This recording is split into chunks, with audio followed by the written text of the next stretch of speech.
Welcome to Saugata's diary. আজকের video খুবই important হতে চলেছে।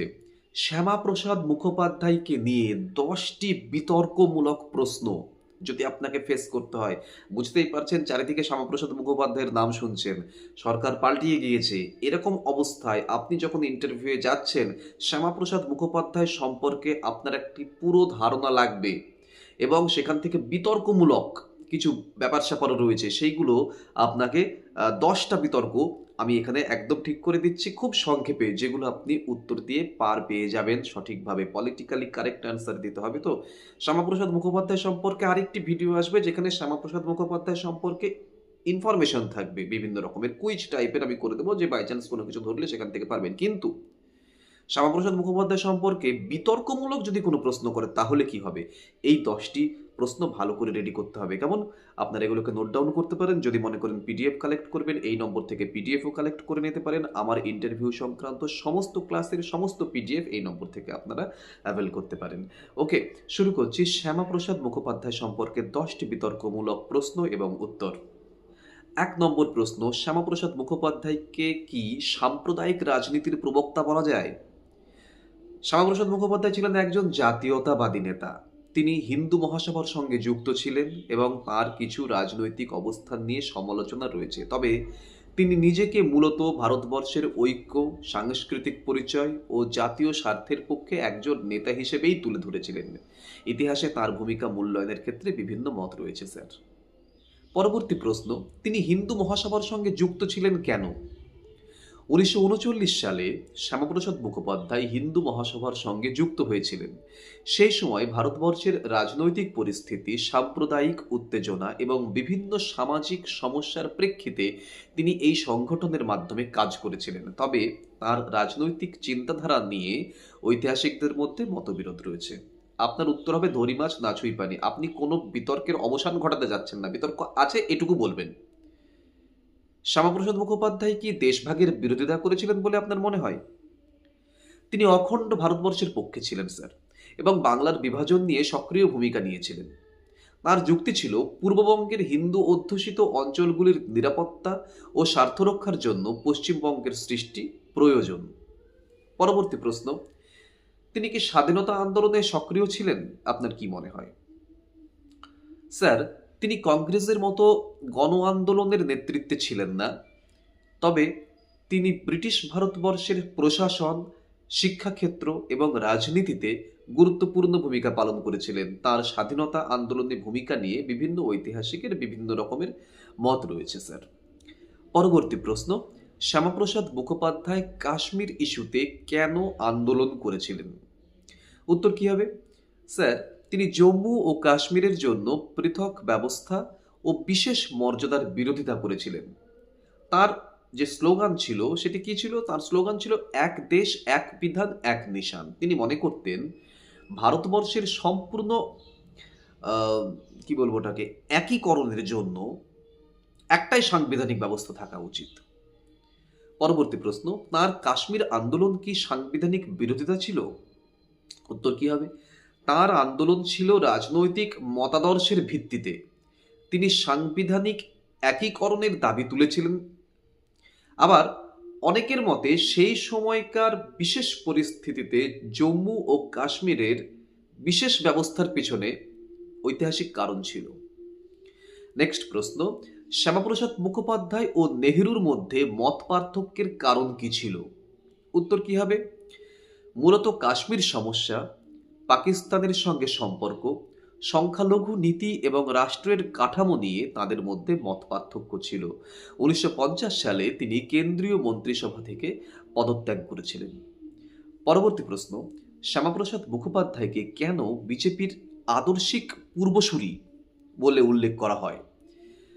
স্যার, তিনি 1951 সালে ভারতীয় জনসংঘ প্রতিষ্ঠা করেছিলেন। পরবর্তীকালে ভারতীয় জনতা পার্টি সেই রাজনৈতিক ধারার সঙ্গে সম্পর্কিত বলে তাকে বিজেপির একজন আদর্শ পূর্বসূরি হিসেবে তাকে দেখে। নেক্সট প্রশ্ন, একজন শিক্ষক হিসেবে শ্যামাপ্রসাদ মুখোপাধ্যায়ের মূল্যায়ন আপনি কিভাবে করবেন? উত্তর কি হবে? স্যার, একজন শিক্ষক হিসেবে তাকে আমি শিক্ষাবিদ এবং প্রশাসক হিসেবেই মূল্যায়ন করব। তিনি কলকাতা বিশ্ববিদ্যালয়ের সর্বকনিষ্ঠ উপাচার্য ছিলেন এবং উচ্চশিক্ষার প্রসারে তিনি বিরাট ভূমিকা রেখেছিলেন। পাশাপাশি তার রাজনৈতিক মতাদর্শ নিয়ে বিতর্ক থাকলেও শিক্ষাক্ষেত্রে তার অবদান নিয়ে কোনো সংশয় নেই। শিক্ষাক্ষেত্রে তার অবদান গুরুত্বপূর্ণ, অবিস্মরণীয় এবং তাকে আমি সেই হিসেবেই মূল্যায়ন করব।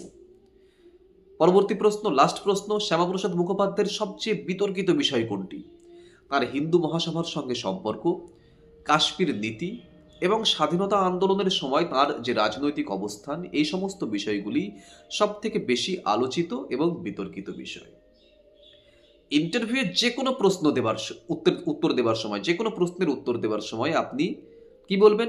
স্যার, কোনো ঐতিহাসিক ব্যক্তিত্বকে বিচার করতে হলে তার সময়কাল, রাজনৈতিক পরিস্থিতি এবং তার কাজের ইতিবাচক এবং বিতর্কিত উভয় দিকে বিবেচনা করা উচিত। আপনি কোনো কিছু বিবেচনা করতে যাবেন না, কিন্তু আপনি বলবেন যে এই বিষয়ে বিতর্ক আছে। এতে কি হবে? আপনার ইতিহাস চর্চার মানসিকতা এবং নিরপেক্ষতা প্রকাশ পাবে। ওকে? শ্যামাপ্রসাদ মুখোপাধ্যায় সম্পর্কে 10টি প্রশ্নকে এক জায়গায় করে দেওয়া হলো, 10টি বিতর্কমূলক প্রশ্ন। এই জিনিসগুলো হামেশাই ধরতে পারে।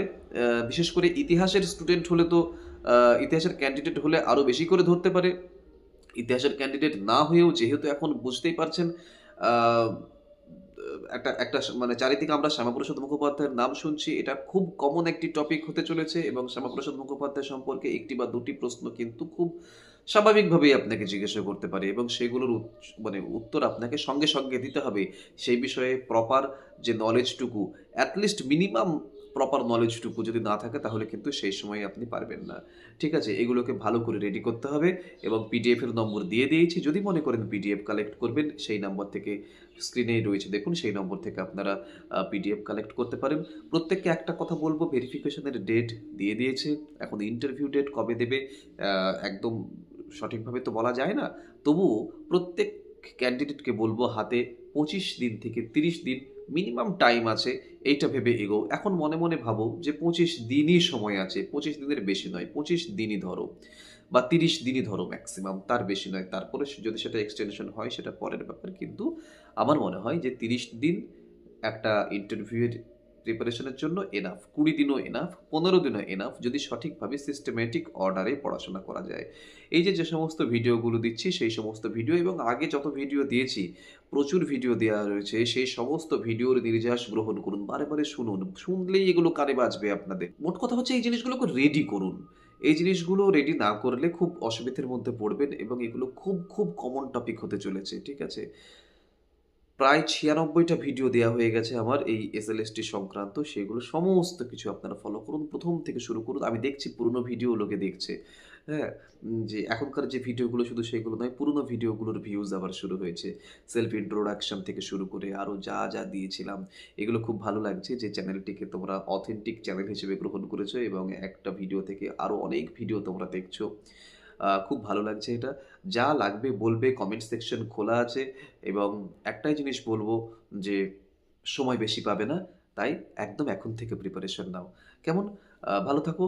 ভিডিওটিকে লাইক করো, কমেন্ট করো, বন্ধু-বান্ধবদের সঙ্গে শেয়ার করো এবং চ্যানেলটিকে অবশ্যই সাবস্ক্রাইব করো। কারণ চ্যানেলটি খুব, খুব ছোট্ট ভিডিওর মধ্যে এত ইনফরমেশন, এত স্যাটিসফ্যাক্টরি কোয়েশ্চেন অ্যান্সার্স তোমাদের কাছে এনে দিচ্ছে। তাই চ্যানেলটিকে অবশ্যই সাবস্ক্রাইব করো এবং বেল আইকনটি প্রেস করে রাখো যাতে সবার আগে নোটিফিকেশন তোমার মোবাইলে পৌঁছয়। ভালো থাকো, দেখা হচ্ছে পরের ভিডিওতে খুব তাড়াতাড়ি।